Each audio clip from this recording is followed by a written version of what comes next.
Aray naman, ikaw daw ang pahinga niya. Lalong-lalo na kapag nag-aaway sila ng asawa niya.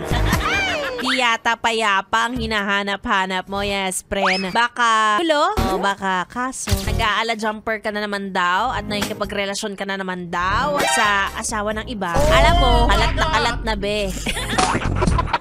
Yung mukha mo na sa mga GC na naman ng mga marites. Pag mo nang ikaila, alam na nila, nakabit ka ng boss mo. Hala!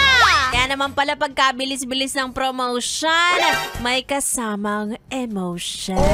Alam nyo, akala ko dati, sa teleserye lang nangyayari yung mga ganito. Madalas niyan yung boss, tapos may secret affair siya sa kanyang secretary. Huwag kang papayag sa ganyang setup na ko kapag nagkahulihan, yung mga asawa pa namang babae, mabilis makaramdam yan. Pag nahuli kayo, mawawalan kayo ng jowa, mawawala pa yung trabaho ninyo. Pag nangyari yun, deserve. Anyway, chika lang naman yun sa akin. Hindi naman natin alam kung totoo ba. Totoo ba? Guilty siya.